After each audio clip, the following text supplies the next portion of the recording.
ngasi di baw acho mani ko keji 35 lumba baw dagine kaglakpani se keji ani ni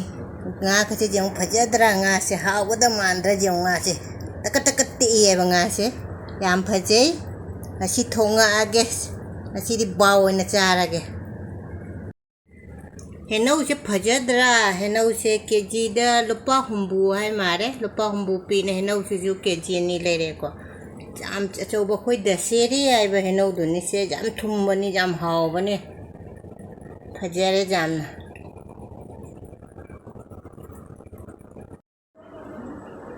ngasi nga thong bai masi se alu siga karon kha da biga bhat kerela ga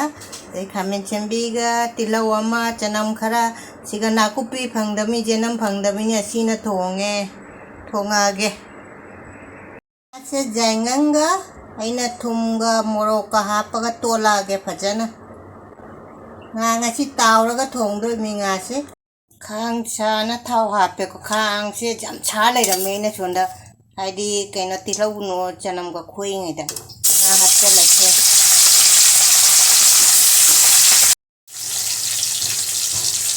nga se nga uri uji kana haidi tawri eba nga taw aina khai bom di thamawre mo si loi chang moi da mina nga khai bom aina si ke thamme ऐसे zoom करो यार ऐसे करके ताकि इसको nga chama ondo chi uji nga cha phajja bana nga cha jam na hawada male nga chawde nga ne pho chi uji ai sira ko tho ge nga cha mulle ko tho che ukka chu kande kan na tawri nga kai ni ko tho ang kai no tawre ko nga lo tho du nga ngau goi siga dum mai na dum kai no sen jang ge thong ani thau ko tang ga khap pe ko methi kara hap ke methi si dei di nga thong ba ko ding methi hap ti met nga gi manam che kai no taw na be na ne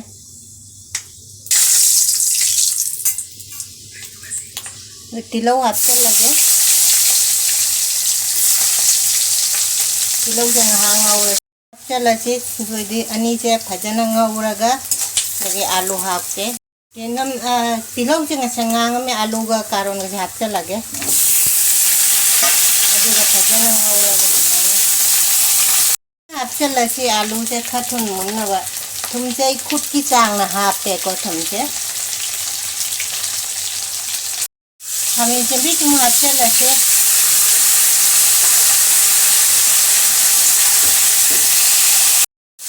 uji jangan hapage jangan chamma sama haldi jira makub jira powder morok makub morok angang bani ko makub mirchi powder morok का छानेंगे थोड़ा मिर्ची ज़्यादा ही डाल दो भजना दो क्या कहने से हमें जल्दी बचे भजना तो इधर मुल्ले का ये मई हाफ जा रहा है आलू से मुल्ले मई हाफ आ गया मई हाफ आ गया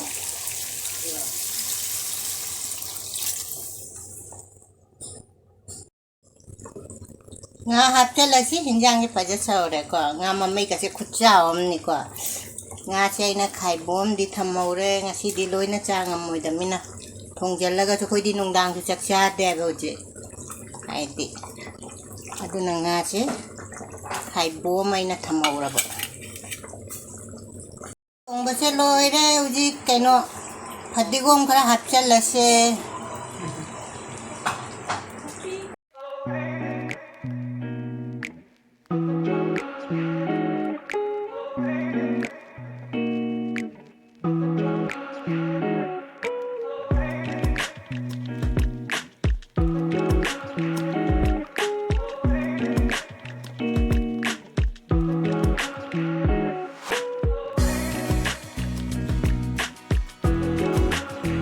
Mayam pun nama koram jari ngasi amuka ngasi caksara age ngasi gizi dia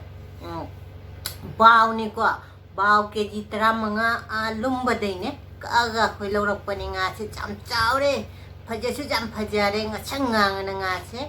ꯑꯗꯨ ꯁꯤꯒ ꯂꯩꯔꯦꯀꯣ ꯕꯥꯎꯒ ꯑꯩꯅ ꯀꯥꯔꯣꯟ ꯈꯥꯗꯕꯤꯗꯣ ꯑꯗꯨꯒ ꯑꯂꯨꯒ ꯇꯧꯅ ꯊꯣꯡꯕ ꯑꯃ ꯂꯩꯔꯦ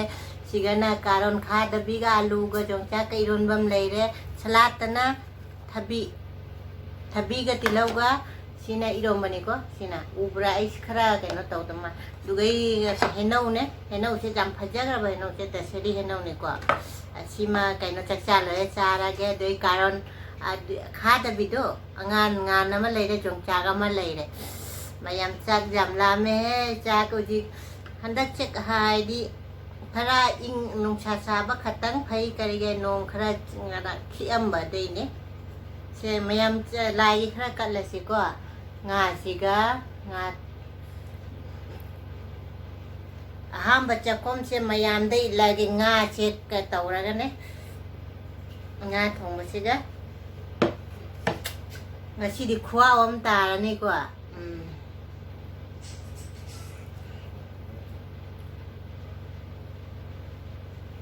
mayam che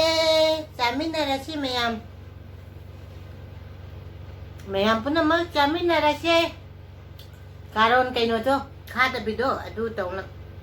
chamin na rase ngasi di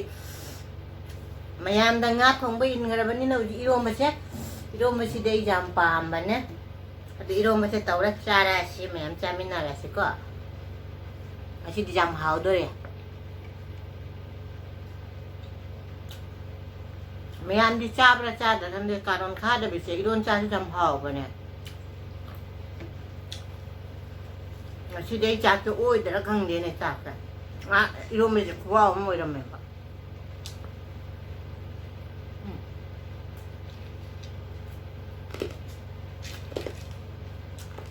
tong tang karon kada bi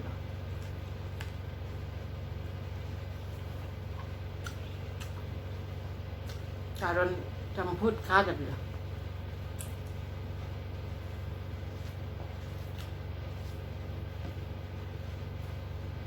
cha chị mẹ ngã chị mà mấy giờ nó cha chị có mà mấy chị cứ sao cái gì ông ngã sẽ sao mà mấy chị ấy đi ngã mà cô cầm mà mấy cái nó hào với hè rồi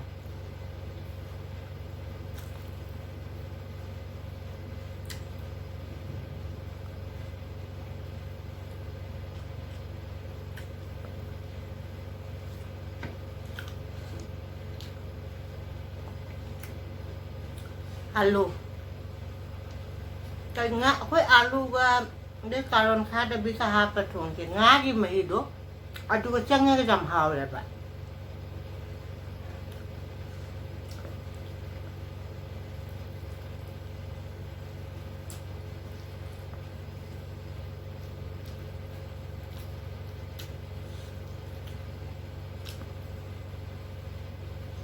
nga si chakat jam na chakat lao le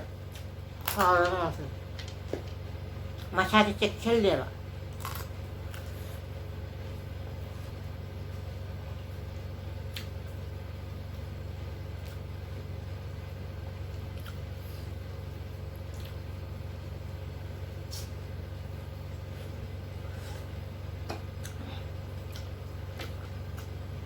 Mamay siya rồi cái đấy cái nó cha chỉ có ngang mặt mình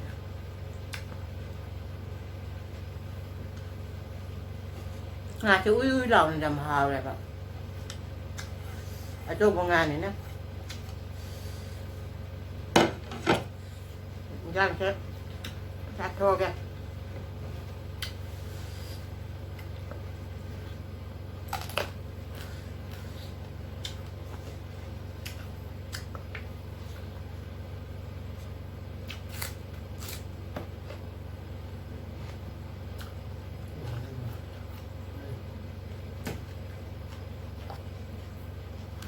이거 뭐 실가 잘라질까?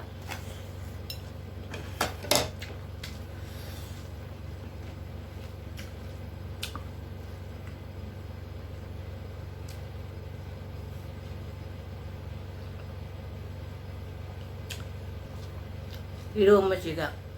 고아우 다리 하이드 너희 그런 거래 하자면 하래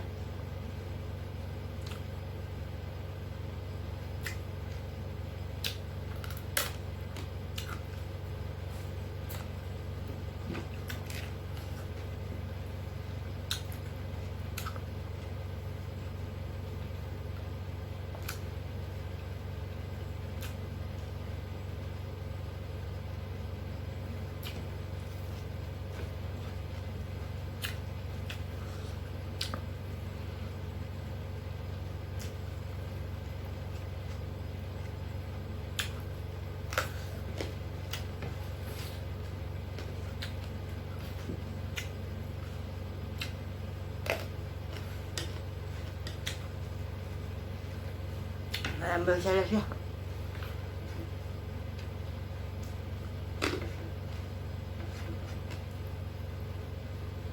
장을 다 볼까 합니다.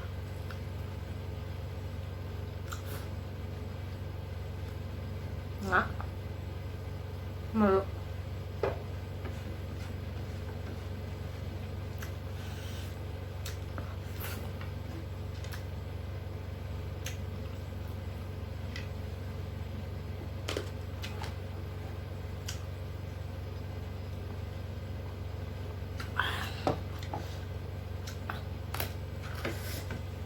khâu tránh hết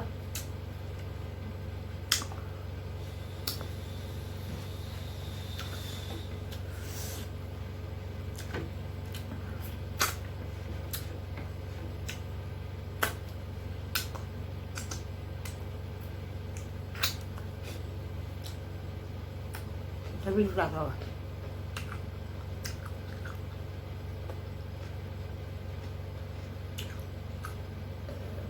하게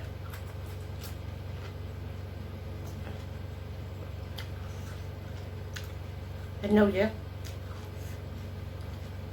Thấy đâu vậy nào? Thấy ra?